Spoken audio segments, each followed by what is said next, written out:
Conheça a nova geração de Smart Filters com a exclusiva tecnologia Triway da Aqualive. Purificadores que entregam a melhor versão da sua água, livre de cloro, vírus e bactérias, rica em magnésio e alcalina.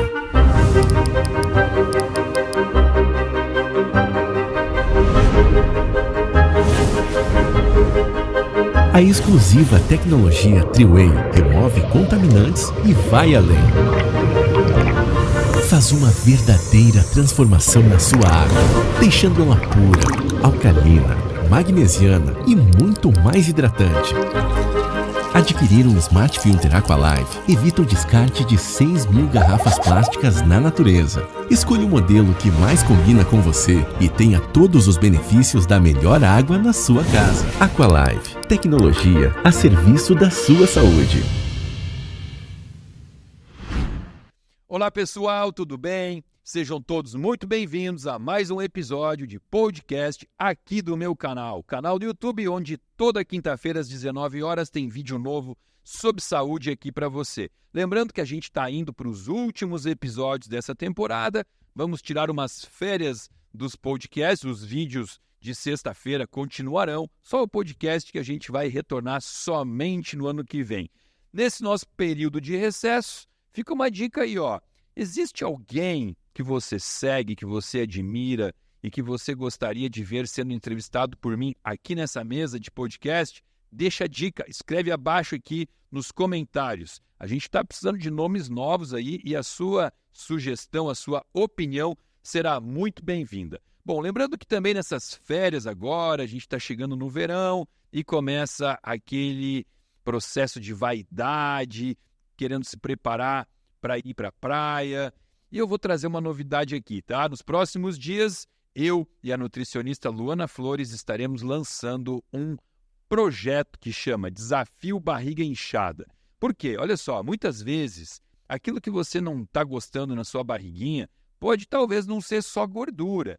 Muitas pessoas confundem o que é uma barriga com uma gordurinha visceral ou uma gordurinha subcutânea a mais, ou o que é aquela famosa barriga inchada. A barriga inchada, que é uma queixa muito comum de consultório, está muito mais envolvida com um processo de disbiose intestinal, alteração da flora, da microbiota do seu intestino, onde o alimento vai sofrer um processo de fermentação e vai deixar seu intestino distendido. Por isso que a gente chama isso de barriga inchada. Se você quiser conhecer mais sobre o programa Desafio Barriga Inchada, abaixo desse vídeo tem um link que você pode acessar e se inscrever para receber mais informações e, quem sabe, aí receber a instrução que vai ajudar você a dar aquela secadinha na gordura da barriga, mas também melhorando essa distensão que pode não ser uma incomodação somente estética e sim funcional, porque é muito ruim sentir aquela barriga distendida o tempo todo. Então, fica aí a dica, acessa, se inscreva e receba informação sobre esse programa. Eu quero começar esse episódio de hoje agradecendo você, nosso seguidor, que está aqui com a gente em mais um episódio e que vai ficar até o final para dar aquele like, para fazer o comentário, para me ajudar a saber se o finalzinho dessa temporada aqui está sendo bacana, se os convidados que estão chegando aqui estão agradando você. Aliás, a história que a gente vai ouvir aqui hoje, eu tenho certeza que é impossível você não gostar e impossível não tocar você, porque o pouco que eu sei desse convidado já é algo que me tocou. Mas quero também agradecer quem torna possível que esses episódios aconteçam, os nossos apoiadores, principalmente aqui, ó, Essential Nutrition, a marca de suplemento que eu escolhi para nutrir as minhas células, para tratar as minhas células, da minha família, dos meus pacientes e também a água que hidrata esse meu tanque, né? Nós somos um corpo com 70% de água, ou seja, um aquário. Quem é que hidrata o meu aquário? Aqualive Group, o grupo de água que estuda como levar uma água de qualidade, uma água que realmente hidrata as nossas células. Então, gratidão aos nossos apoiadores, gratidão aos nossos seguidores e gratidão ao nosso convidado, Dr. William, que veio de Santa Cruz do Sul, para Porto Alegre hoje para esse nosso episódio, num sábado lindo que tá aí fora, né? A gente tá gravando isso aqui. Hoje é um dia lindo. Ele queria estar na beira da piscina, curtindo uma piscininha, mas veio, aceitou o convite para contar um pouco da sua história pessoal e profissional aqui pra gente. Então, gratidão, querido colega, por ter aceito estar aqui comigo hoje. O prazer é todo meu, cara. Tô exatamente onde eu queria estar, porque eu acho que esses momentos aqui nos engrandecem e às vezes modificam a vida de uma pessoa que a gente nem imagina, que está lá sentada no sofá agora começando a assistir e vai sentir um clique e vai ter sua vida transformada e a gente vai ser parte disso. Então, para mim, sempre vale a pena. Que legal, hein? Mas eu só vou discordar de ti na tua primeira abordagem aqui, vai transformar uma vida de uma pessoa. Cara, o que você vai falar aqui hoje vai transformar a vida de muitas pessoas. Pode botar no plural isso aí, porque você tem uma história linda para contar, que envolve vários pilares aí, dentre eles, tenho certeza que a gente pode citar, e já estou dando spoiler, né? Não devia, pode citar assim, propósito de vida, humildade. Você vai dar, isso aqui vai ser uma lição de humildade hoje, principalmente para muitos colegas da área da saúde, não só médico e tal. E quando eu soube que a gente bateu um papinho, né, antes de trazer, de começar a gravar, eu estava fazendo umas perguntas aqui para o William e já fiquei triste de saber que a gente vai ter que colocar toda essa conversa dentro de poucos minutos, né? Porque isso aqui era uma coisa que eu queria fazer dias de podcast contigo, porque, cara, você curou uma doença tida pela medicina como uma doença. Curou não, a gente não fala cura, né? Você entrou em remissão. Exato. De uma doença que é tida como uma doença que condena você, sentencia você, não a morte, né? Porque hoje os fármacos estão aí para não te deixar morrer, mas para também não te deixar curar, né? É basicamente para você ficar dependente o resto da vida. E você conseguiu, um tapa de luva aí, reverter uma história, mudar toda uma história de uma doença autoimune. E eu quero muito que você conte isso pra gente aqui hoje. Aliás, aí eu já tô talvez me apressando, porque esse diagnóstico de doença autoimune veio quando você já era médico, né? Recém-formado em medicina foram os primeiros sintomas. Foram recém-formados. Eu quero saber antes, o que te levou a escolher ser médico? Cara, muitas pessoas fazem essa pergunta e eu até poderia contar uma história bonita, mas a verdade é que eu não sei exatamente. Eu nunca me imaginei sendo outra coisa. Sempre foi a profissão que eu quis. Meu pai é médico, talvez isso tenha influenciado muito. Possivelmente. Né? Mas quando eu entrei dentro da faculdade e comecei a estudar medicina, eu tinha uma visão sobre o médico que eu seria, que foi se desconstruindo ao longo da faculdade. E eu acabei indo para um rumo diferente. Inicialmente eu pensava em fazer neurocirurgia, depois ao longo aí do final da faculdade eu fiz uma residência de clínica médica, depois eu fiz medicina intensiva, acabei sendo médico intensivista em boa parte do início da minha carreira, e aí essa doença acabou gerando uma mudança de rumo de novo, assim. Então, são medicinas tão diferentes. Distintas pra caramba, né? Que hoje eu acho que o William lá da faculdade nem imaginava aonde que a gente ia parar, entende? Apenas para quem está assistindo aqui, o médico e não sabe o que é o intensivista, é uma especialidade que às vezes as pessoas não sabem o que é. Verdade. É o médico de UTI, é aquele médico que lida com o paciente mais doente, né? Isso, é o último recurso, né? É o paciente que pega é o médico que pega o paciente extremamente doente, tenta remover o risco de vida e devolve o paciente ainda doente à enfermaria e não tem mais contato com esse paciente. Pega lá só lá no final. No pior estado, né? Com risco de vida, de morte, né? Risco de vida que chama. Num nível onde você também não é nem muito julgado, né? Porque se o paciente faleceu, ele já chegou Sim. muito perto da morte, né? Sim, então, era esperado. Era esperado que falecesse, né? Então, existe uma responsabilidade, obviamente, mas, ao mesmo tempo, não existe aquela cobrança tão grande, né? Ou seja, se a gente for... Por que eu estou falando isso? Porque se a gente for avaliar, a gente fala muito de que a medicina hoje feita aquilo que é ensinado na faculdade, a gente chama de medicina da doença e não da saúde. Você foi do oposto para o oposto, né? Você foi da medicina da doença mesmo, com o paciente mais doente, para hoje uma medicina que busca promover a saúde. Você foi para as pontas, né? Totalmente as pontas. É exatamente esse o raciocínio onde eu tava tentando nos levar. Assim, eu pratiquei uma medicina por um bom tempo onde eu não sabia o que era um paciente se curar. Ou eu não sabia o que era ter que ensinar um paciente a respeito da sua doença e muito menos convencê-lo das coisas que ele precisava fazer para isso. O motivo pelo qual eu me apaixonei inicialmente pela UTI era justamente porque dentro da UTI eu conseguia exercer controle. O paciente está deitado, ele é passivo, eu estudo ele, eu tenho monitorizações que me dizem quais são os parâmetros que me ajudam a decidir, eu decido por uma intervenção e eu aplico o medicamento ou eu faço o procedimento. Então não existe nenhuma participação do paciente naquele processo. É você que manda. Exatamente. E era esse controle que me atraía. E foi esse controle que eu não tive sobre a minha própria saúde. Olha que forte isso, hein? Então foi a grande lição que eu tomei. Desde 2012, eu comecei com alguns sintomas de artrite. Inicialmente foi uma dor lombar, uma sacroileite. E foi na volta de uma viagem que eu dormi em alguns albergues, camas ruins. Inicialmente eu atribuía isso, mas essa dor foi se prolongando. E eu comecei a acordar com rigidez. E a gente aprende na faculdade, né? Rigidez matinal, doença autoimune, doença inflamatória. Então já me ligou um alerta, eu consultei com um reumatologista e o reumatologista deu como diagnóstico operacional espondilite anquilosante e a gente iniciou um tratamento com metotrexato. Primeira consulta já veio esse diagnóstico?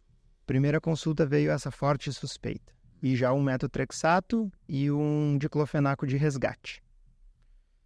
Durante toda a avaliação inicial, o diclofenaco de resgate era um medicamento contínuo também. E a gastrite e o rim? Azar, né? Aí os marcadores vieram negativos, ficou um diagnóstico operacional de uma espondiloartropatia indiferenciada. Aqueles diagnósticos que a gente tem quando a gente não faz a mínima ideia do que está acontecendo. Sabe o que é? É isso. Síndrome do intestino irritável. Exatamente. Fibromialgia. Exatamente. E aí eu fiquei com esse diagnóstico, tratando com algumas medicações, fui fazendo umas trocas, metotrexate, depois eu fui para o Arava, leflunomida, usava corticoide eventualmente, melhorava, piorava, nunca assim recuperei a minha mobilidade, não conseguia mais jogar futebol. Aí foi só em 2015 que eu apresentei uma lesão no cotovelo que fechou o diagnóstico para psoríase e aí eu tive o diagnóstico de artrite psoriásica. Nessa época eu já usava 3 medicamentos, já tinha tido uma artrite destrutiva no ombro, que para colocar a mão em cima do teclado do computador eu tinha que levar com a mão esquerda, já tinha tido uma artrite no punho que dificultava para eu entubar os pacientes. Limitante mesmo. Limitante, uma doença agressiva. Todos os reumatologistas com quem eu consultei sempre me classificaram como alguém que tinha uma artrite agressiva, né? E aí eu iniciei um imunobiológico, morrendo de medo, né, Samuel? Imagina entubando paciente com tuberculose dentro da UTI usando um imunossupressor. Imagina, cara, que pavor pra ti. Um pavor. Você tinha que vestir um escafandro quase para se proteger. Exatamente. Só que aí que tá. Nós, médicos intensivistas, somos talvez os médicos mais céticos dos céticos. Porque dentro da UTI não há margem para interpretações. Então a gente faz aquilo que a meta-análise confirma. E era só essa medicina que eu conhecia. Então, quando eu buscava informações a respeito da minha doença, os tratamentos farmacológicos. É o que se faz. É o que tem. Então, eu pensava, ok, eu sou um portador de dor crônica, eu sou um portador de uma condição inflamatória progressiva, agressiva. Vamos ver quanto tempo me resta e vamos tentar ter a melhor qualidade de vida possível dentro disso, né? E eu sou bem pragmático, então eu pensava que não tem solução, solucionado está. Frio e calculista. Como intensivista tem que ser. Mas aí tem uma coisa que muda tudo, que é a paternidade, né? Em 2018 nasceu meu filho, e quando ele era bem pequenininho já, eu não conseguia ser pai dele. Então eu sempre conto essa história. Teve uma noite fatídica em que a minha esposa estava deitada, ele começou a chorar, eu fui buscar ele no berço, o berço estava naquela configuração mais profunda, assim, eu não conseguia me abaixar para pegar ele. ele chorando e eu não conseguia nem curvar a coluna, nem esticar os braços. Então eu fui tomado por uma sensação de impotência absurda, assim, né? Pô, não vou poder ser o pai que meu filho merece, não vou poder curtir o meu filho pequeno.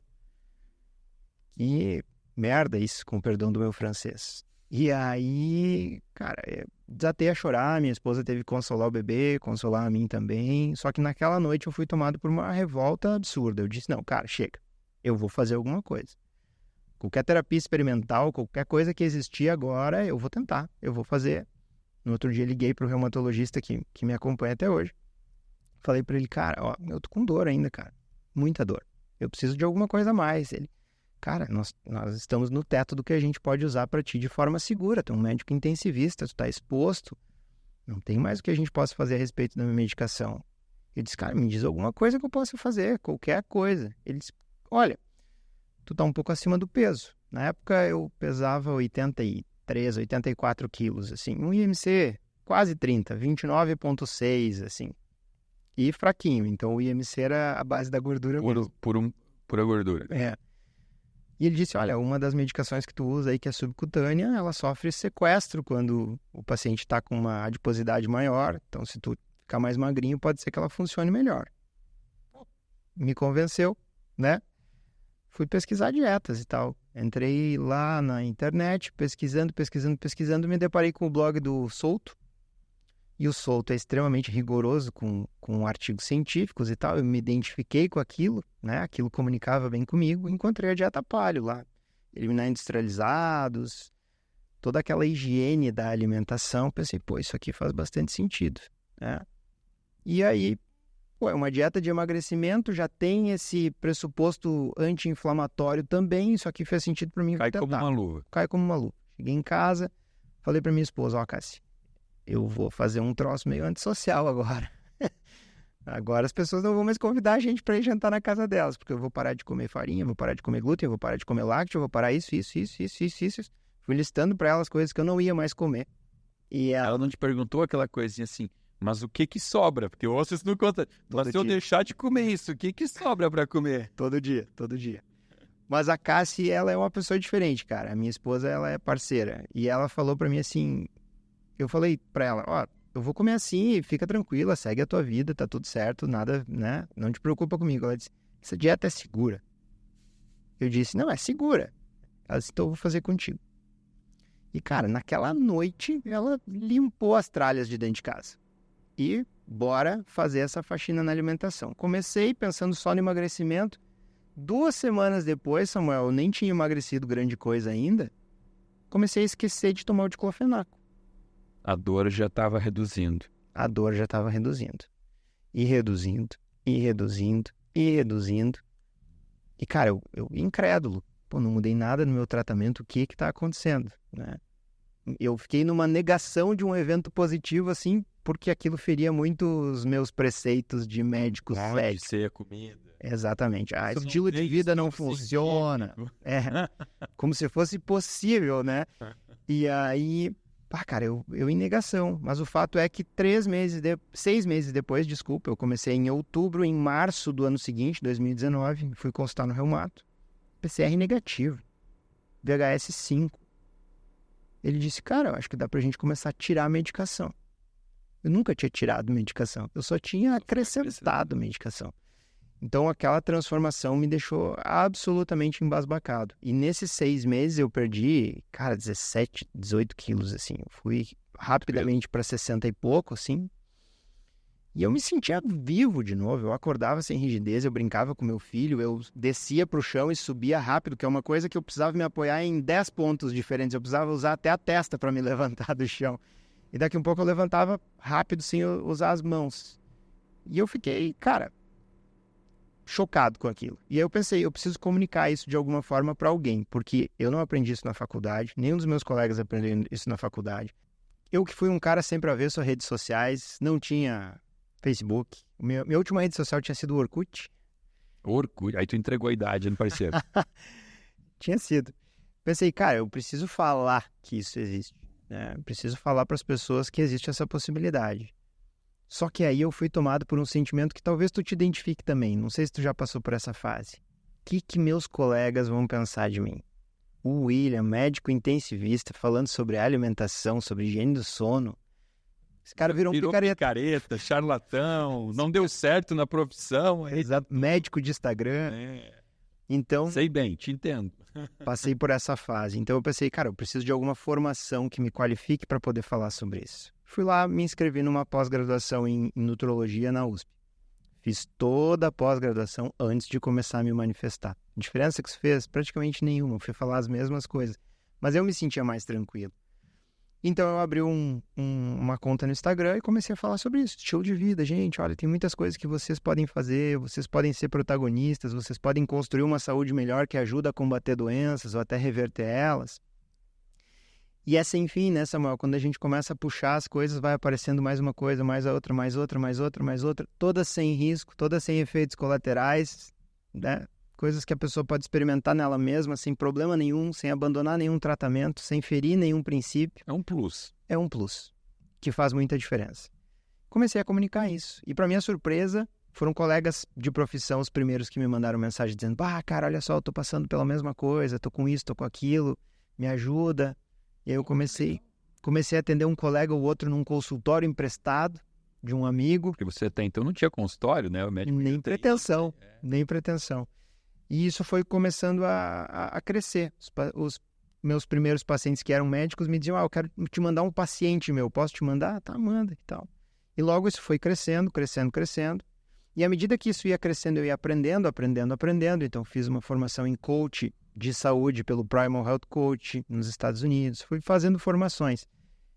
Que chegou um momento em que eu pensei, cara, eu preciso sair da UTI pela minha saúde. Porque o plantão noturno está sendo ruim para mim, porque essa desregulação do ciclo circadiano está sendo inflamatória.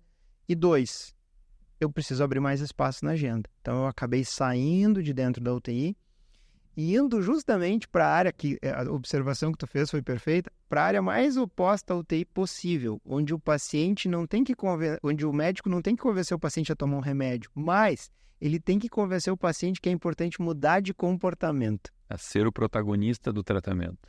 Que é a frase que eu falo sempre. Todos nós podemos ser o nosso primeiro médico, protagonista da nossa própria saúde, com mudança de comportamento. Então é isso que eu faço hoje, basicamente isso, né? É auditar a vida das pessoas, eu te acompanho, sei que é isso que tu faz também, ver quais são as oportunidades de melhora que essa pessoa tem, ensinar essa pessoa por que é importante essa mudança, então capacitar o paciente para que ele entenda um pouco mais o que está desequilibrado, o que está rolando que o corpo dele está pedindo ajuda, para que ele possa consertar isso. Eu até te falei para ti, com o microfone desligado, vou falar com ele ligado também, quando eu comecei a estudar essa maneira de comunicação eficiente com os pacientes, eu maratonei teus vídeos, cara. Aqueles vídeos teus clássicos ali, que tu vai lá, quadrinho branco, desenho, canetão, explica pro paciente por que tomar omeprazol não é a solução para a dor epigástrica dele. E, cara, eu acho que isso fez toda a diferença na minha carreira como médico. Aprender a me comunicar e ensinar o paciente. Hoje eu tenho um quadro, que nem o quadrinho branco que tu tem lá, eu tenho um quadrinho que eu puxo no meu consultório. Cara, vamos entender aqui, ó, por que o teu gerenciamento de energia tá com problema? Por que tu tá aqui com uma resistência insulínica que tá te atrapalhando de emagrecer? Então, eu acho que essa é a medicina do futuro. Ainda é vista como picaretagem por alguns, mas eu acho que é o ego ferido, entende? E eu acho que nós todos estamos no mesmo lado da trincheira. Alguns ainda preferem uma medicina mais pontual, alopática, de tratar a doença, isso é necessário também. Lógico. Alguns, como nós, aprenderam a ter mais tempo, a deixar o paciente falar tudo o que ele precisa falar, tentar entender o contexto da vida do paciente e apresentar propostas de mudança que não sejam somente medicamentos, e isso é valiosíssimo também, e tudo é complementar, né? Então, quando a gente abre os olhos para esse universo, a gente tem aquela humildade de sair do nosso pedestal e nos colocar no mesmo patamar do paciente, para ser um parceiro do paciente, para que ele protagonize a sua melhor saúde. Eu comecei a me deparar com resultados que eu nunca imaginei que existiriam. Remissão de diabetes. Cara, eu não sabia que isso era possível, né? Então, a gente aprende que diabetes não tem cura, né? Cara, e hoje todas as doenças, na verdade, o que tem cura? Doença infecciosa, o resto é controle. E aí a gente vê e não consegue mais desver. Eu hoje chega ao inverso, né? Hoje eu defendo, não existe diabetes sem cura. A não ser que o cara seja um insulino dependente já. Mas todo paciente com diabetes tipo 2, cara, ele reverte se ele quer. Mas o problema é que o paciente não quer, né? Porque aí a gente entra com imposições severas, que é como você mesmo disse. Virei antissocial. É uma opção, é uma escolha, né? É o difícil que o paciente pode escolher. Às vezes realmente é difícil, né? A gente pega um diabético que já está numa fase insulinopênica, com uma função pancreática ruim, cara, o cara vai ter que fazer escolhas difíceis. Mas eu costumo falar para os pacientes, tem a escolha difícil e tem o difícil que nos escolhe. E o difícil que nos escolhe é sempre pior, né, cara? Uma amputação, uma bolsinha de colostomia. Exatamente. Então, eu acho que essa conscientização só se faz através da comunicação. E um médico que eu admiro muito, que é o Dr. Peter Attia, ele tem uma frase que eu acho fantástica, assim, que é: a medicina se apresentou em 3 fases distintas, né? 1.0, uma medicina somente xamânica. 2.0, uma medicina extremamente cientificista. E agora vem a sincronia das duas, onde a gente pega os valores do paciente, leva isso em conta, pega as informações que a gente tem à disposição, mas também a nossa intuição, aquilo que a gente presume conhecendo a história daquele paciente, e monta um plano de ação que envolva o paciente como protagonista, né? Então, eu acho que essa é a medicina do futuro, não tem volta. Então, eu me sinto um privilegiado por poder ter tido contato com isso, motivado por uma doença pessoal, e hoje eu me sinto mais realizado do que eu jamais senti com os resultados que eu tenho com os meus pacientes. Você precisou chegar na dor. A dor, ela movimenta as pessoas. É. Quase todos. Tem gente que nem com a dor sai da zona de conforto, né? Você vê, o que me inspirou a ser médico, não seguir essa linha integrativa, mas o que me inspirou a ser médico foi uma doença também, que eu tive púrpura de Raynaud-Scheinlein. Com 10 anos de idade, eu fiquei internado num hospital com uma discrasia sanguínea, assim, que fazia rupturas na pele. E a médica, na época, deixou bem claro para minha mãe que tinha risco de morte, né? Eu não soube disso na época, só soube depois, esconderam isso de mim. Mas minha mãe falava que eu não podia me mexer muito, tinha medo que se eu me batesse, eu podia sangrar até morrer, né? E aquela internação, cara, eu adorei aquilo. Adorei ser cuidado, ver as enfermeiras me cuidando, os médicos me cuidando. Eu falei assim, quando eu crescer, eu quero cuidar de pessoas como me cuidaram de mim, porque me cuidaram muito bem. Entendi. E aquilo ali foi o que me motivou a ser médico, né? Aí depois a querer seguir uma outra linha mais preventiva de medicina foi assistir a decrepitude humana nos meus familiares, assim, entendeu? Tipo, um avô que foi amputando as pernas pouco, até que chegou nos cotocos das coxas, ficou com síndrome da dor do membro fantasma, um outro avô com Alzheimer, completamente gaga, assim, que não reconhecia mais os parentes, a minha última avó que faleceu, ela deve ter ficado possivelmente 8 anos vegetativa, com colostomia, com traqueostomia, com sonda nasentérica, assim. Aí eu olhava para isso e eu via artigos publicados, pesquisas publicadas mostrando assim, o aumento da expectativa de vida. E eu olhava para minha avó e falava, essa aqui está ajudando a aumentar a expectativa de vida. Então começou a ficar claro para mim que aquilo era um aumento da expectativa de sobrevida, né? Perfeito. E a gente comemora, porque a informação ela pode ser manipulada. E se eu falar para você, a gente está vivendo mais, parece que é algo confortável, né?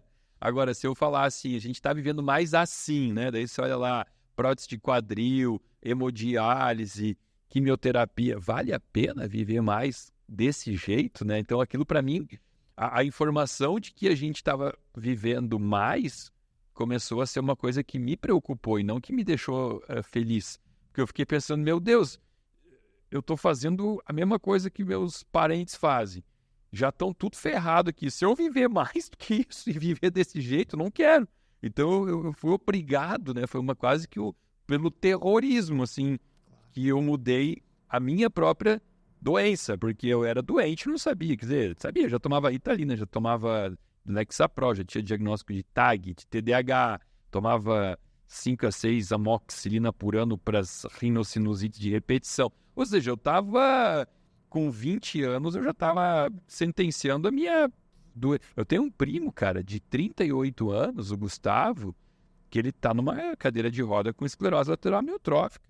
entendeu? Aos 38 anos, seguindo o mesmo estilo de vida que os nossos avós e tios nos passaram, que era coisa de italiano, né? Sentar para comer como se não houvesse amanhã e sem pensar no que a gente estava comendo. E aquela comida de sobrevivência do pós-guerra, né? A gente herda muito isso de a gente tem que extrair o máximo do alimento mais barato possível. Um período de extrema escassez, de falência econômica de múltiplos países. Então, assim, aquilo que puder servir é uma comida de sobrevivência e vamos nos agarrar a isso. Come bastante porque você não sabe quando vai comer de novo. Não sabe quando vai comer de novo. E esse paradoxo do viver e sobreviver é uma coisa que eu trago muito para os meus pacientes e penso muito nisso também. Eu não quero sobreviver, cara. Eu quero viver.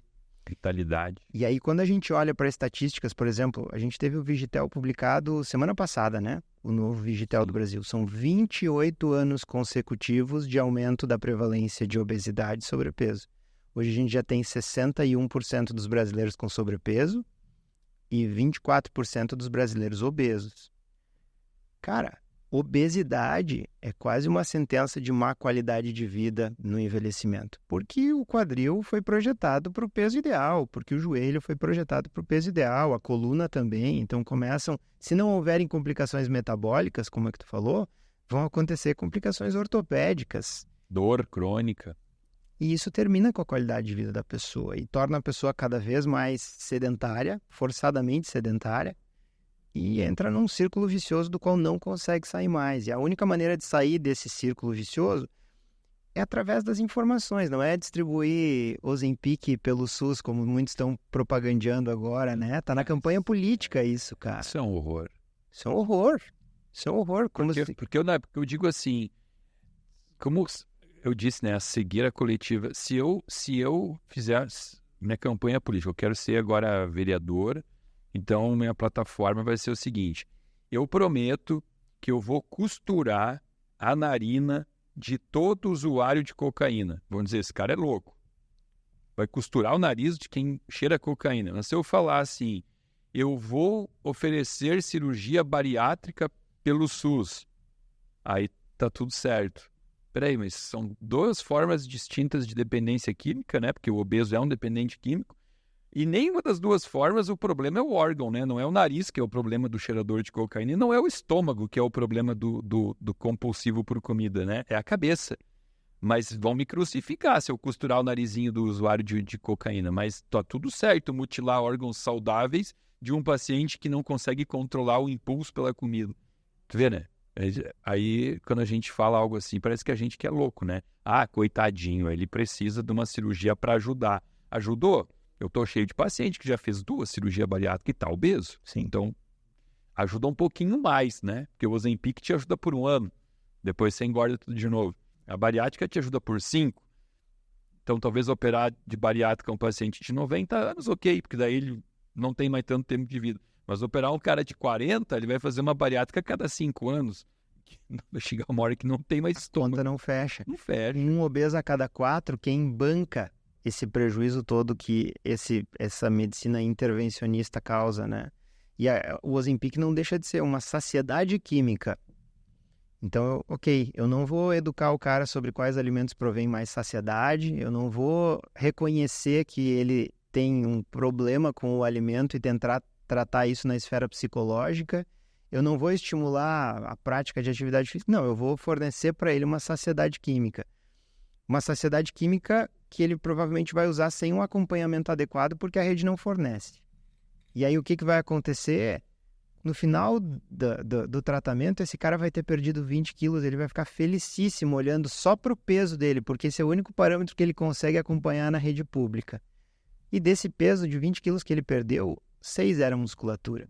Recupera 6 quilos de musculatura. Olha quanto tempo isso leva, né? Então, nos próprios trabalhos que validaram a semaglutida como um medicamento de emagrecimento, esse problema já foi exposto no subgrupo que teve sua composição corporal analisada. Em média, 30% a 40% do peso perdido era massa magra. Então, o que a gente mais luta para preservar e promover... É difícil, né, cara? Então, isso é desesperador, não é desesperador? Por isso que eu te digo, eu estou exatamente onde eu queria estar, porque cada oportunidade que a gente tem de chegar na casa das pessoas e tentar estimular elas a Gente, olhem para onde a gente está indo. Não é o caminho certo. Se 2 voltam, já está valendo a tarde. Se 100 voltam, meu Deus, fizemos um serviço público aqui. E outra, a gente fala tanto de intestino saudável e de microbiota, aí hoje já está bem claro, né? Os cirurgiões, eles não operam, a não ser que seja cirurgia de emergência, eles não operam pacientes que usam Ozempic sem interromper 21 dias, alguns até 30 dias, né? Por quê? Porque retarda o esvaziamento do bolo fecal, gerando uma piora da microbiota. Então está bem documentado isso, né? Quando chega no momento que o cirurgião fala, não, eu não faço uma cirurgia letiva em quem usa Ozempic, porque eu preciso de um esvaziamento intestinal. Peraí. Então, um medicamento que dificulta o esvaziamento intestinal na era em que o intestino passou a ser colocado como o holofote da saúde, algo também aí não está muito certo, né? Mas não causa surpresa quando, por exemplo, a gente tem muitos médicos que tratam da parte de saúde intestinal que falam para os pacientes que aquilo que eles comem não interfere na doença inflamatória deles, né? Um Crohn, retocolite, é incrível isso. É incrível. A gente pega muitos pacientes sendo desencorajados a tentar uma exclusão de lácteos, uma exclusão de glúten. Porque isso é picaretagem. E, cara, pode ser que a gente não tenha as melhores evidências sobre isso, até porque isso é difícil, porque isso é um estilo de vida. Quem é que vai bancar esse estudo? Quem é que vai deixar o paciente numa ala metabólica, excluindo as refeições, quando na população em geral 60% das calorias vem do trigo? Mas, mesmo que a gente não tenha as melhores evidências, a minha pergunta é o seguinte: quando a gente reflete sobre o uso de uma medicação, a gente parte de 2 pressupostos. Qual é o potencial benefício e qual é o potencial dolo? Qual é o potencial dolo de tu fazer uma exclusão alimentar? É insubstituível o glúten? É insubstituível a lactose? Cara, faz um teste. Que mal pode fazer? Mas aí, por algum motivo, às vezes colegas se veem ofendidos por a gente fazer essa proposição para o paciente e o paciente volta quase armado contra a gente. Tu estás tentando fazer uma coisa perigosa com a gente. Vou continuar usando o meu corticoide, que é mais seguro. Então, é uma pena. É difícil lutar contra um pensamento muito bem criado, porque o que eu falo para os meus pacientes? Eu falo assim, olha só, isso aqui, trazer para o mercado isso aqui foi muito fácil, tá? Por quê? Porque o que existia era um telefone fixo e aí você traz algo novo, tá? E algo com uma promessa inteligente de você ter liberdade, de poder estar falando com as pessoas de qualquer lugar. Teve resistência para trazer o telefone celular? Não teve, né? Dentro do... Vamos usar aqui, a gente está num cenário aqui, ó. Isso aqui é uma construção de um prédio. A gente está gravando num estúdio que é num prédio. Essa parede aqui é uma parede de drywall. Trazer o drywall foi difícil. Por quê? Porque existia um conceito de uma parede de tijolo e aí alguém inventou o drywall e o cara teve que provar que isso aqui funciona, né? Porque teve uma resistência. Não, mas como é que eu vou pendurar um quadro? Tem medo que o quadro caia, porque o tijolo é o que é firme e tal. Cara, hoje só se usa drywall. Mas alguém teve que descriar um conceito para introduzir um novo conceito. E isso é mais difícil. Não teve que descriar nada do celular. Descriar o quê para introduzir o celular, né?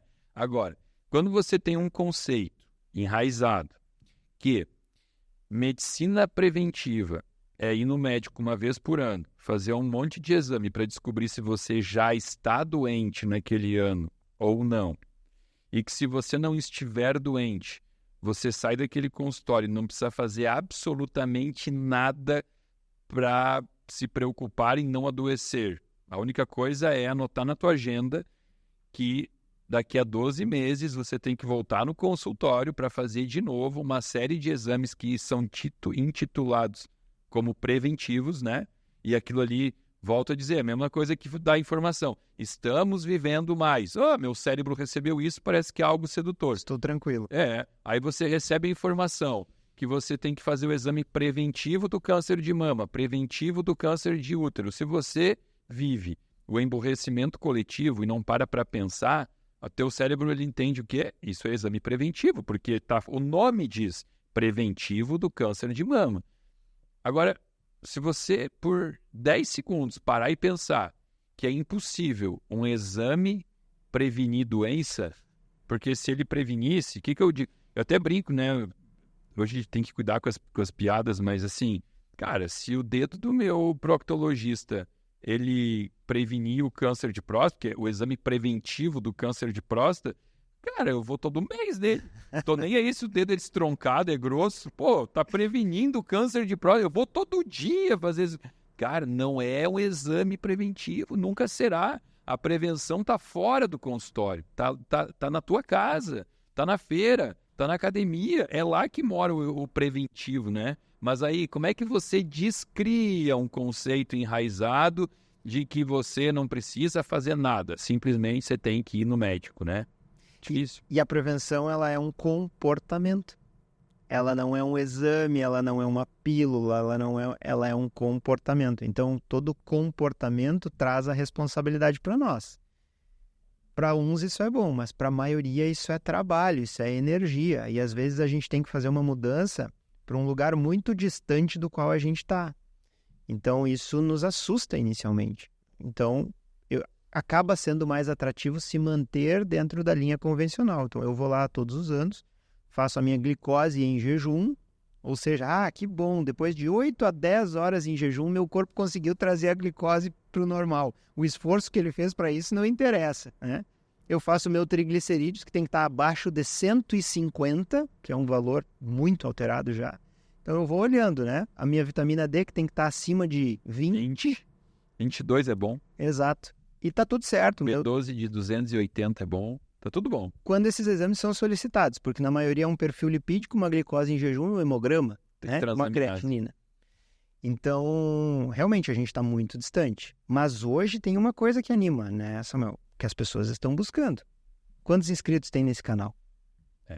Tem 2 milhões aqui. 2 milhões. Então tem 2 milhões de brasileiros, ou sei lá, estrangeiros também, que estão atentos às informações de saúde. Estão buscando pessoas que traduzam a linguagem médica para uma linguagem leiga. E eu acho que isso é um dom que tu tens, por exemplo, que eu me considero bom nisso também e que eu acho que a gente precisa muito dessa tradução, que estão tentando assumir o protagonismo. Então, que bom que existem essas pessoas que estão buscando. Eu acho que reside nessas pessoas a esperança de que a gente mude. Porque todos querem ter uma saúde melhor. Mas querer é muito fácil.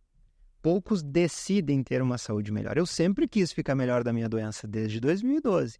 Mas numa noite de setembro de 2018, eu decidi que eu ia ficar melhor da minha saúde. E eu sempre falo para o paciente, veio para cá para emagrecer, na hora que tu decidir que tu quer emagrecer, tu vai emagrecer. Enquanto tu quiser é abstrato, meu amigo.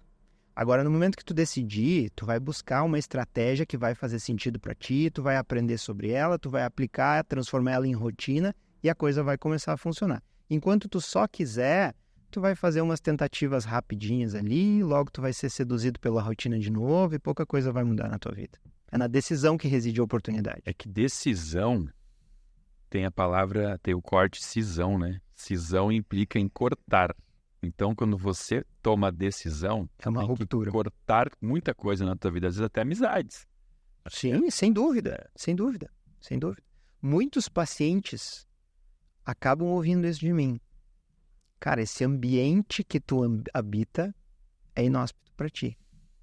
Faz parte da tua decisão te blindar disso, ou tu tem que psicologicamente estar mais forte para te poder te posicionar no sentido contrário dos teus amigos, ou tu precisa de novos amigos. Porque se os meus amigos, e aqui vou talvez tocar num ponto... É mexer com umas feridas aí. Mas se meus amigos tomar uma cervejada, comendo porcaria, compartilhando perfil de mulher ou vídeo de pornografia. Cara, o quanto eu cresço com essas amizades? Essas amizades me encolhem. Não me somam, né? Então, essas são cisões difíceis. Tem razão.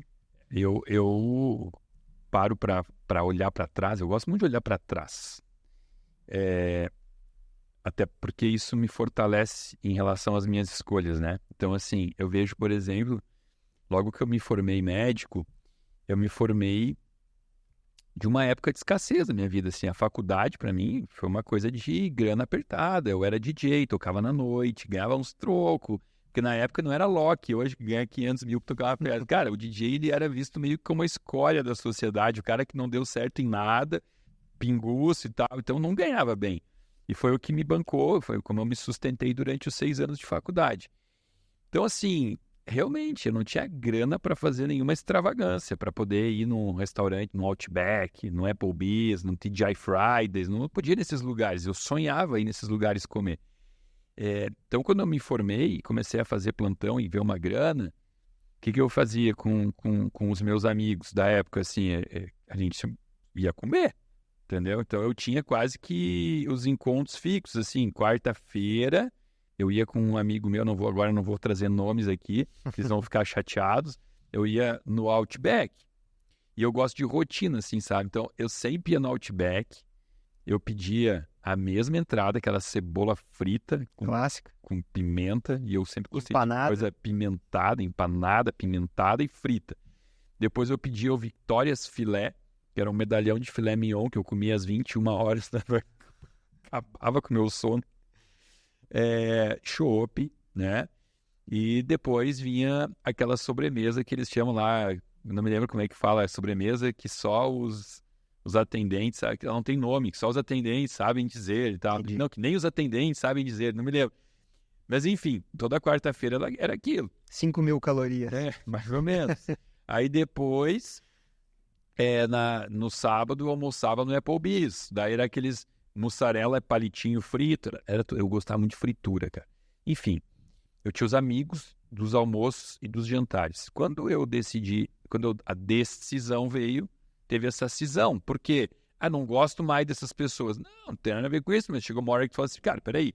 O único encontro que eu tenho com aquele meu parceiro é no restaurante para comer. Tá, se eu não vou mais comer, o que eu vou fazer naquele restaurante? Aí você se confronta, e foi difícil para mim essa escolha, essa decisão. Por quê? Porque aí não existia outra oportunidade de eu estar com esses amigos, entendeu? Porque tudo envolvia comida e comida inflamatória. Mas enfim, aí eu nunca tinha ido para uma academia, então eu comecei a ir para a academia, comecei a encontrar pessoas ali com outro propósito. Os caras estavam querendo uma saúde e tal, daí a gente falava, cara, vamos comer lá no Saúde no Copo, né? Que é uma rede de franquia aqui de comida saudável. Ia lá tomar um açaí.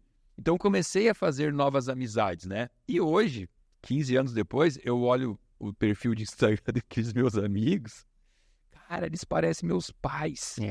Eles estão acabados, entendeu? Nitidamente, assim, você olha careca, com olheira, com barriga, pessoas que parecem ter uma idade muito maior do que tem. Por isso que eu digo, vale a pena olhar para trás para ver que a minha escolha foi legal, mas doeu. Sem dúvida. Mas traz uma lição muito importante e que já foi apresentado por algumas pessoas em diferentes publicações, que é o fato de que nós realmente somos a média das pessoas com quem a gente convive, né, cara? Então, é uma coisa evolutiva nossa. Darwin já explicava, a gente precisa se adaptar ao meio para sobreviver. Então, inconscientemente, a gente vai se tornando igual àquelas pessoas que a gente convive. Por isso que quando a gente tem uma ruptura e a gente quer construir uma nova pessoa, eu preciso olhar, tá, quem é que eu quero ser? Qual é o comportamento daquela pessoa? Então, eu preciso me comportar como aquela pessoa. Eu não posso viver na ilusão de que eu vou construir uma pessoa diferente do que eu sou hoje, com os mesmos comportamentos que eu tenho hoje. Então, hoje eu estou acima do peso porque eu não consigo me controlar com relação a doces e farináceos. Então eu vou ser uma pessoa diferente me controlando. Isso não funciona, né? Hoje, de manhã, eu publiquei algo no Instagram sobre vício em doces. Sempre que eu posto sobre isso, deve acontecer contigo também, cara, uma chuva de comentários, assim, falando, meu Deus, comparando uma droga com açúcar e tal, não sei o quê.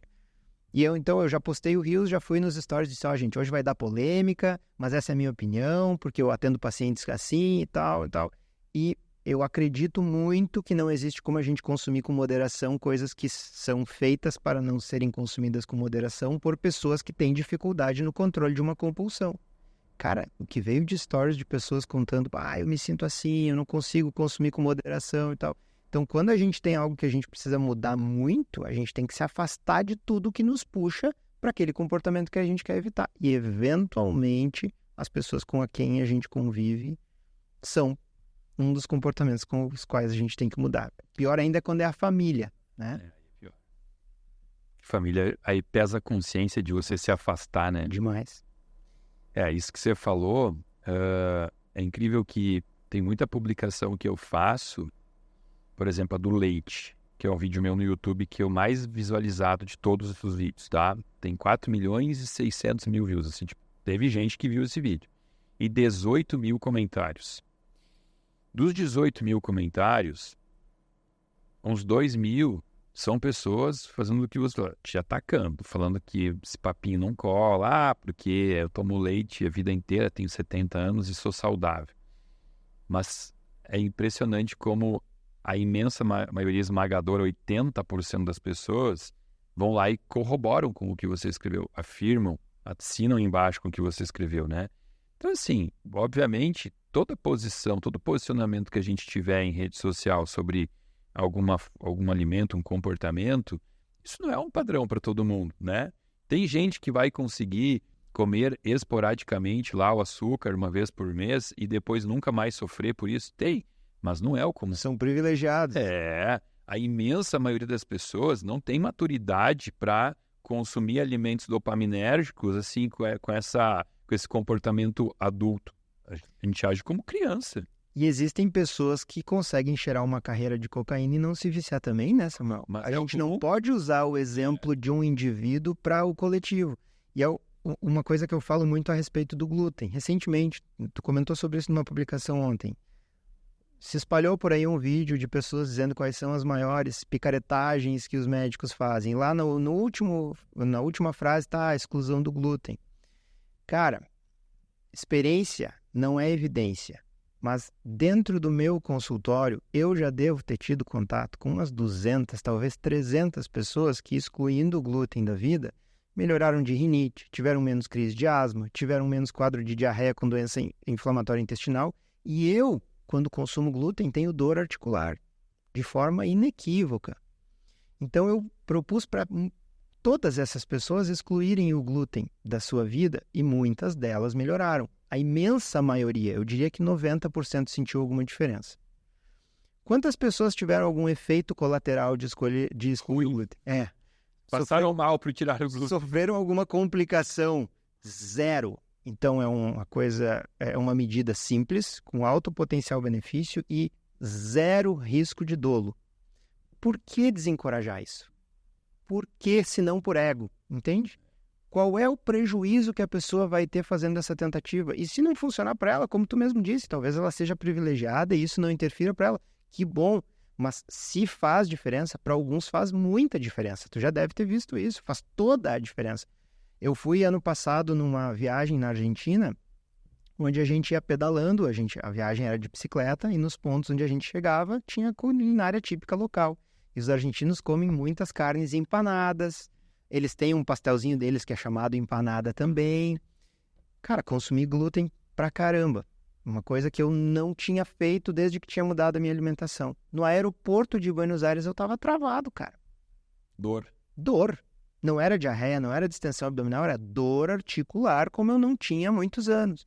Então, assim, poxa, deixa as pessoas tentarem assumir o protagonismo, não ataca isso, né, cara? É que isso que você fala do ego, eu consigo entender a cabeça dos nossos colegas assim, porque, cara, tu imagina tu tá formado lá há 15, 20 anos e tu estudar ferrenhamente artigo científico, você lê artigo, você pesquisa coisas científicas, coisas difíceis da compreensão de outras pessoas, você até se sente privilegiado de ter um conhecimento, uma capacidade de interpretar um artigo, talvez ainda por cima lendo em outra língua, sabe?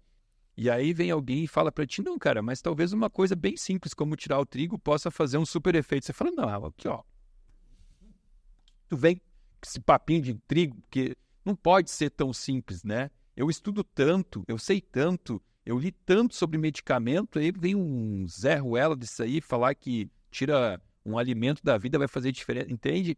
Eu acho que dói, sabe? Sim. Porque a gente, como médico, também quer é óbvio que isso é errado, mas a gente quer se destacar do paciente. Eu sou médico, eu tenho que saber muito mais do paciente. Aí vem um paciente no meu consultório e mostra que sabe talvez tanto quanto eu não posso aceitar essa divisão igualitária de conhecimento, eu tenho que saber mais. Então eu vou ler alguma coisa que talvez ele não tenha acesso a isso.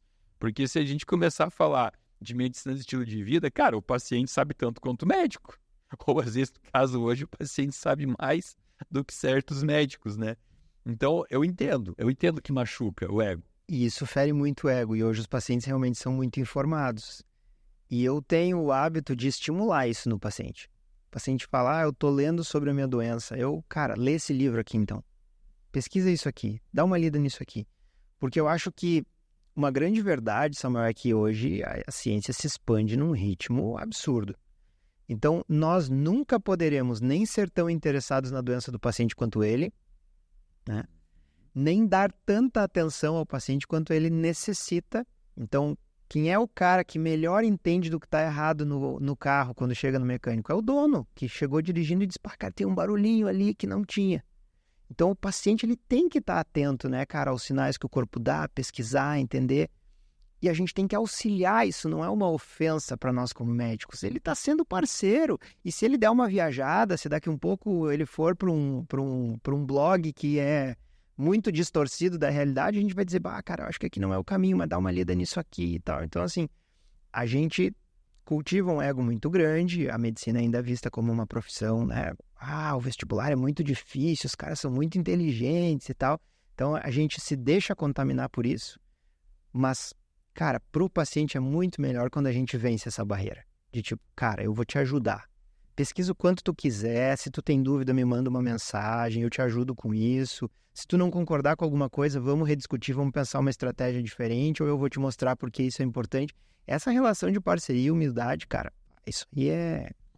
Eu posso te afirmar que uns 70% do que eu sei de medicina hoje eu aprendi com pacientes que chegaram no meu consultório e me falavam de alguma coisa que eu nunca tinha ouvido falar. Eu ia pesquisar, olha, interessante, isso aqui não custa tentar. Aprendi muito com o paciente. Agora, se tu não tá vestindo a sandalinha da humildade, tu vai dizer, que o paciente vai vir me ensinar alguma coisa. Eu que sou médico aqui, né? Então, realmente, eu concordo com você. Quando a gente quebra essa barreira, assim, sabe? Do pedestal que o médico tem que estar. E você se coloca no mesmo nível do paciente, fica tão mais fácil. E muito mais prazeroso, né, cara? E o resultado é outro. O que você encontra hoje? Agora, não vamos falar sobre a resistência em relação aos nossos colegas. Assim, dificuldade de consultório, tá? De paciente que chega para você... E aí não vamos falar de promoção de saúde. Vamos falar de paciente que chega com alguma doença. Um diabetes, uma dermatite, alguma coisa assim. E você precisa colocar ele num outro estilo de vida, tá? E você percebe que o paciente não consegue. Assim, o que você atribui hoje que é maior, que é o pilar mais difícil? Que a gente falou de alguns aqui, né? De socializar e tal. O que você acha que é o mais difícil para o paciente? Qual dos pilares é mais difícil de modificar? Sem dúvida, a alimentação. Sem dúvida, a alimentação. E eu acho que vai ser tão mais difícil modificar um comportamento quanto mais distante do ideal ele está. Então... Você usa minhas frases, viu? Viu? Vai ver, eu peguei nas aulinhas que eu maratonei lá. Eu uso a linha do certo no meu quadro e falo, essa aqui é a linha do certo, para tudo na vida, né? Fidelidade... princípio, tudo. Quanto mais distante dá, mais parece incoerente que voltar para essa linha possa ser o certo, né? Exatamente, cara. Então, hoje a gente tem uma alimentação que não é adequada para a nossa espécie. A maior parte dos nossos alimentos hoje, o bicho homem não comeria. Ele encontraria na natureza e passaria reto e continuaria procurando. Não iria ver aquilo como uma opção de comer. Exatamente. Então, é muito difícil a gente convencer as pessoas disso, porque primeiro que soa muito estranho para elas, e depois mesmo que tu tenha demonstrado para elas isso, e tu entregou ali uma ilustração de como era a alimentação dos nossos ancestrais e tudo mais, ela vai chegar em casa ou na rede social dela de amigos e eles vão dizer, não, isso não está certo. Então, isso é radical demais. É radical demais. E aí, essa frase é radical demais, é outro grande problema, porque as pessoas ainda acham, Samuel, que tu vai fazer uma intervenção com equilíbrio. Mas aí, que é a definição de equilíbrio? Exatamente. Cada um vai dizer a sua. Não, ó, o equilíbrio é o comer bem 5 dias e comer mal 2. Daí o outro vai... Não, é um dia bem, 6. Cada um vai definir o seu equilíbrio. A tal da dieta equilibrada é aquela dieta que mais me agrada, né? Então, cara, uma intervenção é radical, ela é uma ruptura. Então, quando a gente precisa sair de um estado onde a gente está doente, a gente precisa fazer uma ruptura. A gente precisa fazer isso com tudo que te adoeceu. E às vezes, que é uma outra barreira que a gente enfrenta, o paciente volta orgulhoso porque ele conseguiu consolidar o hábito da alimentação. Aí tu diz para ele, ótimo, agora vamos para atividade física. O cara, não, pelo amor de Deus, eu odeio academia e tal. Eu sei, tudo bem. Eu tenho convicção que tu vai passar a amar depois de um tempo, mas mesmo que tu não ame, talvez tu também não ame escovar os dentes, talvez tu não ame também tomar banho, e são coisas que tu tem que fazer, porque tu sabe que são importantes. Então, atividade física. Então, a gente tem que seguir construindo os pilares. E um grande problema que eu vejo na abordagem hoje dos tratamentos convencionais, tanto com médicos quanto com nutricionistas, é que o profissional tende a ver só o seu lado. Então, ele vai lá, recebe um tratamento para uma esfera da vida. E se ele não equilibrar todas as outras, o esforço que ele tem que colocar naquela única esfera é muito grande para o resultado se manter. Perfeito. Quando ele distribui o esforço em ferramentas diferentes, aí a coisa funciona melhor. Eu sempre digo, pega uma mesa, tu tem 5 pés, 4 estão soltos, todo o peso vai ficar naquele único pé que está tentando manter a mesa. Agora vamos fortalecer os 4. A mesa se mantém, né, muito mais estável. Então a gente precisa seguir, por isso que eu falo para os pacientes, não tem linha de chegada. A gente vai seguir mudando, ajustando a tua vida toda.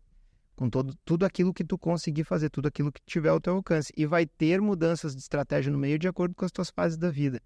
Então, por isso que é necessário acompanhamento, por isso que é necessário planejamento, por isso que é necessário protagonismo, porque melhorar o estilo de vida é um esforço constante. Tenho certeza absoluta que se tu for olhar um mês para trás, teve alguma mudança que tu fez na tua vida, né? E tu trabalha com isso há 10 anos, tu falou? Em mim ou nos pacientes? Em ti? Em mim, 14. Pensa. Mas assim, 14 que foi quando começou um processo de querer fazer alguma coisa, mas sem conhecimento. Então, pensa em erro. Erro e acerto, erro e acerto, erro e acerto. Exato. Eu, esse ano, por exemplo, eu comecei a reduzir drasticamente meu consumo de álcool. Já era pequeno, mas eu tendo a levar a zero.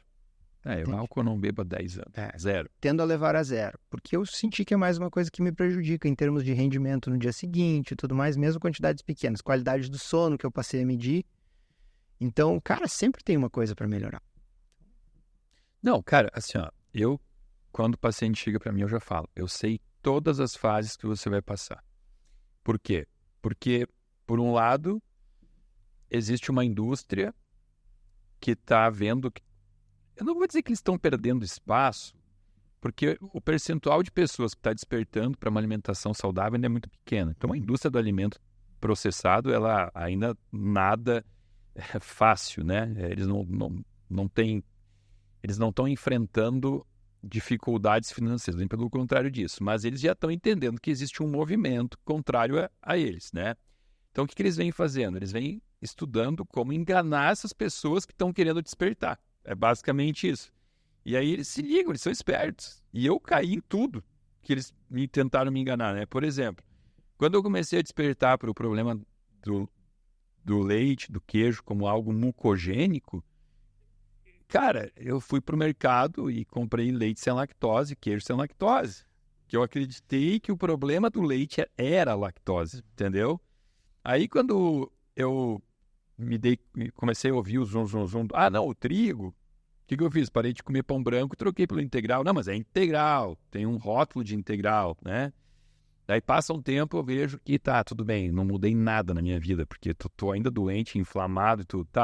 Então entendi que o problema é a caseína, tá? Então eu vou tirar o laticínio, legal. E o pão eu vou trocar por um pão sem glúten e sem leite.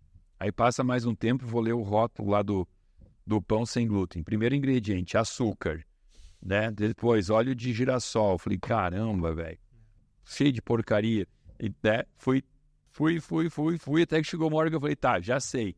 Vou tirar o industrializado, pronto. Vou comer comida de verdade. Aí não tem erro, né?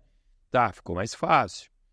Mas aí, quando eu cheguei no auge, que eu falei, tá, agora não tem mais como melhorar. Aí me apresentam o crudivorismo. Me encantei. Falei, cara, crudivorismo. Claro, não sigo uma dieta crudívora. É muito difícil fazer isso. Em meio a tanto trabalho e viagem e tal. Mas sempre que posso, tento inserir alimentação crudívora na minha prática alimentar, entendeu? Então, por exemplo, estou em São Paulo, tenho a Casa Raw. Legal, vou jantar lá, vou pedir uma entrega deles. Aqui em Porto Alegre a gente tem o Raw Porto Alegre. Comida crua, tu faz em casa, tu rala uma cenoura crua, tu não precisa de um restaurante para ralar uma cenoura crua, uma beterraba crua, para comer a comida com a maior densidade enzimática que ela te oferece, que é o alimento in natura de verdade, entendeu? Que se coletava. Exatamente, né? Voltar a uma dieta ancestral. Então, assim, eu sei tudo que o paciente passa ali, ele vai errando, ele erra, porque existe uma indústria interessada em te fazer errar, em dificultar o teu acesso à comida de verdade. Porque quando tu for para a comida de verdade, tu não dá mais dinheiro para a indústria do alimento, né? E, cara, a gente ainda tem isso aliado a uma legislação muito frouxa em termos de nomenclaturas, então... Permissiva. Os caras podem colocar o que eles quiserem no rótulo. E aí o paciente vai comprar aquilo pensando que fez certo, e daí depois ele vai voltar em ti e vai dizer, Samuel, não funcionou para mim. Porque ele acha que ele fez a troca correta, né? Então, as pessoas às vezes me perguntam, se tu pudesse uma única mudança na população toda, cara, comer só comida de verdade. Cara, eu acho que isso erradicaria muitas doenças, entendeu? Colocaria a população de volta no eixo certo. Essa única mudança. Entrou no mercado, faz a volta. Só passa, né? Hortifruti. Hortifruti, açougue, volta e nada de gôndolas, nada de empacotados. Cara, isso já faria uma diferença absurda. Isso quer dizer que a gente não possa comer empacotados? Não, mas eu acho que para uma pessoa poder comer empacotados, ela tem que saber ler rótulos. É um compromisso. É um compromisso. E que não é fácil. Nem um pouco, cara. Um diabético, por exemplo, cara, o diabético tem que saber ler rótulos. Tem adoçante culinário feito com amido. O veículo do adoçante é um amido. E o açúcar tem 15 nomes diferentes. Exato. O cara vai ler lá, xarope de milho, não é açúcar. Suco concentrado de maçã. Maltodextrina. Exato. Açúcar não tem. O meu avô foi um que foi amputando as pernas porque o médico falava, o senhor não pode comer açúcar. Ele não comia. Mas, cara, ele não tinha conhecimento algum, ele era uma pessoa ignorante e comia pão. Eu falei, eu não estou comendo açúcar. Mas ele comia pão, tomava suco de laranja. Pensa. Natural, mas é natural. Se tem 5 laranjas aqui dentro. Exatamente. Então, eu defendo muito nessa essa frase assim, que a ignorância é a maior causa de doença no mundo. Sem dúvida. E é a única chance de salvação também. O conhecimento é a única chance de salvação. Única chance. Pô, cara, eu acho que a gente tem que combinar aqui depois, ao invés de a gente fazer só mais um podcast com você, acho que a gente tem que fazer uma série aqui, né? Bora! Usando essa experiência de vida, porque quando eu atendo um médico, tem muito médico que eu já trouxe aqui para a gente bater papo e conversar, que o cara já saiu da faculdade com uma visão mais aberta e querendo uma medicina realmente preventiva. Mas eu gosto muito quando eu conheço colegas céticos e que ocupavam aquele lugar que hoje a maioria ocupa, né? De fazer piadinha com a homeopatia, ortomolecular, essas coisas assim, né? E que em algum momento teve que engolir, teve que descer do pedestal. Eu gosto, confesso. Eu fui esse cara. Confesso que eu gosto. Eu fui esse cara. Nos churrascos, no final de semana, o pessoal me dizia, tá, e aí, sal interfere ou não? Eu disse, uma losartana depois, né? E ainda completava, e não sei muito sobre isso porque doenças que não matam em 24 horas não me interessam. Era a minha frase clássica. Mas a vida estava preparando um tapão na cara, assim, de mão fechada, né, cara? Mas, que bom. Mas uma coisa que tem que ser dita é... Eu, ao mesmo tempo, eu conheço pessoas e também, inclusive, médicos que a vida preparou o tapão na cara e a pessoa não despertou. Então, você tá de parabéns. Sim, realmente gostei muito desse papo, desse encontro aqui hoje, porque eu gosto de conhecer pessoas inteligentes e essa tua virada de chave dupla, porque foi uma virada de chave na tua vida pessoal e no momento que aqui é aquilo, né? Quando a gente descobre alguma coisa muito boa, a gente não quer que aquilo ali fique só pra gente, né? A gente quer levar adiante. E essa tua virada de chave na vida profissional, querendo ensinar pessoas a não precisarem de um médico de UTI, isso te torna uma pessoa muito nobre, uma pessoa que veio para o mundo, encontrou seu propósito e não consegue se conformar ou se imaginar fora dele, né? Que isso é o que a gente percebeu aqui nesse bate-papo, esse brilho no olho aí quando você fala da tua transição de carreira, faz eu ter certeza, eu posso estar enganado, mas eu não me engano muito com isso, que não existe mais como você voltar atrás. Não vejo. Não existe, porque não faz sentido, né? Não é verdadeiro. Então, parabéns. Obrigado por estar aqui hoje. Agora, se você quisesse contribuir um pouquinho mais aqui para o nosso episódio, você podia dar uma dica de um livro que você leu, não digo naquele momento da virada, mas na tua vida, e que você acredita que esse livro vai fazer a diferença na vida dos nossos seguidores aqui que estão nos prestigiando. Cara, até hoje o livro mais significativo que eu li dentro dessa senda é Primal Blueprint, do Mark Sisson. Mark Sisson era um ultramaratonista americano que teve uma carreira de sucesso, até que começou a acumular lesões, desenvolveu resistência insulínica, sempre muito estudioso, ele começou a estudar por conta própria, decidiu se tornar protagonista, e ele foi retomando a uma vida de preceitos ancestrais. Comer comida de verdade, fazer higiene do sono, fazer atividade física, prezar pela massa muscular, e assim por diante. E exposição controlada ao sol, todas essas medidas que a gente recomenda aos nossos pacientes, ele faz uma revisão nisso que ele chama de uma planta baixa aí da espécie humana, né? Que ele volta lá para os nossos ancestrais do período paleolítico, como é que era a vida deles e como é que a gente pode mimetizar isso na vida moderna. Esse livro tem só em inglês? Só em inglês. Tem na Amazon? Tem na Amazon. A gente coloca aí nossos seguidores que conseguem fazer essa leitura. E tem algum livro em português? Em português, eu recomendaria A Dieta da Mente, que é um livro que mudou muito a minha visão sobre isso tudo também. E tem um livro, embora seja um pouco mais... não, tudo bem. Tá, é que tem o Amigos da Mente e o Dietas da Mente. O Amigos da Mente é que tem o brócolis na frente. Eu tava confundindo aqui. Tá, Dieta da Mente, isso aí. Dieta da Mente. Dieta da Mente é um livro muito bom. E, embora seja de uma área mais específica, mas é um livro que eu acho que vale a pena ler também, é sobre a restrição de carboidrato para diabéticos e para obesidade, é Uma Dieta Além da Moda, do José Souto, que eu acho que é um livro muito bem escrito, ele é muito criterioso com a evidência científica, acho que quebra alguns mitos importantes. Mas acho que, de todos esses aí, o que é mais geral, para quem pode ler em inglês, ainda é o Primal Blueprint, que vai dar um panorama de 360. Foi o que te inspirou. Foi o que inspirou minha mudança. Que legal. A gente coloca esses livros abaixo, tem o linkzinho aqui. E além do link dos livros, também tem o link para quem quiser se inscrever no desafio Barriga Inchada, hein, que eu comentei aqui no início do vídeo. Esse desafio é o projetinho verão. Para quem está com aquela sensação de distensão abdominal, se inscreve aí e receba informações da minha equipe. Eu quero agradecer você por ter estado conosco aqui nesse episódio, ficado até o final. Quero agradecer por esse link que você acabou de dar aqui no cantinho da tela. Agradecer pelo comentário. Deixa abaixo aqui, conta um pouquinho. O que você achou desse bate-papo com o Dr. William, essa virada de chave na vida dele? A sua opinião, o seu comentário é muito importante para a gente. Agradecendo também os nossos patrocinadores, os nossos apoiadores, Essential Nutrition. Obrigado por apoiar esse nosso projeto. Obrigado por se preocupar em entregar um suplemento de qualidade que realmente me conquistou, me cativou. É o que eu uso em mim, é o que eu uso na minha família, é o que eu indico para os meus pacientes. E também Aqualife Group, uma água com capacidade de hidratar esse nosso aquário, esse tanque chamado corpo humano, onde 70% somos feitos de água. Então, escolher a água é sim uma super responsabilidade. Aqualife, gratidão pelo projeto de vocês, pelo estudo, pelo produto e por apoiar esse nosso episódio.